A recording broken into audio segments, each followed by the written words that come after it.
గురవే నమః. మేం ముగ్గురం కలిసి భగవద్గీత గురించి చిన్న స్క్రిప్ట్ చేస్తున్నాం. మా ముగ్గురిని ఆశీర్వదించండి. జై శ్రీకృష్ణ, నా పేరు ప్రశ్న. జై శ్రీకృష్ణ, నా పేరు జవాబు. జై శ్రీకృష్ణ, నా పేరు భగవద్గీత. ఏమండోయ్, విన్నారా? ఈ అమ్మాయి పేరు భగవద్గీతట. పుస్తకం పేరు పెట్టేశారు. అది పుస్తకం పేరు కాదు, దైవ గ్రంథం పేరు. ఆ పేరు నీకెందుకు పెట్టారు? ఎందుకంటే భగవద్గీతలో ఉన్నవన్నీ నా శరీరంలో కూడా ఉన్నాయి కాబట్టి. నీ శరీరం భగవద్గీత?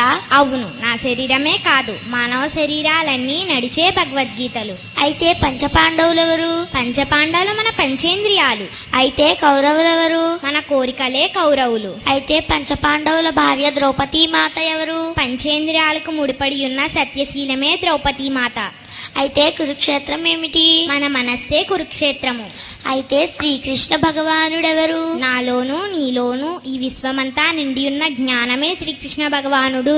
భగవద్గీతలో ఏమున్నాయి? 700 శ్లోకాలున్నాయి. అందులో మొదటి శ్లోకం ఏమిటి?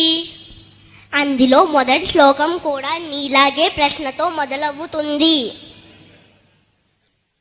ధర్మక్షేత్రే కురుక్షేత్రే సమవేతాయుయుత్సవః మామకాః పాండవాశ్చైవ కిమకుర్వత సంజయ. ఈ శ్లోకం అర్థం ఏమిటి? ధర్మక్షేత్రే కురుక్షేత్రే అంటే ధర్మక్షేత్రమైన మన మనస్సులో, సమవేతాయుయుత్సవః అంటే యుద్ధము చెయ్యాలని ఉత్సాహంతో సమావేశమయ్యున్న, మామక పాండవాశ్చైవ అంటే కోరికలు పంచేంద్రియాలు కలిసి, కిమకుర్వత సంజయ అంటే ఈ భూమి మీదకొచ్చి ఎలా ఉన్నావు, ఏం చేస్తున్నావని మొదటి శ్లోకం మనల్ని ప్రశ్నిస్తుంది.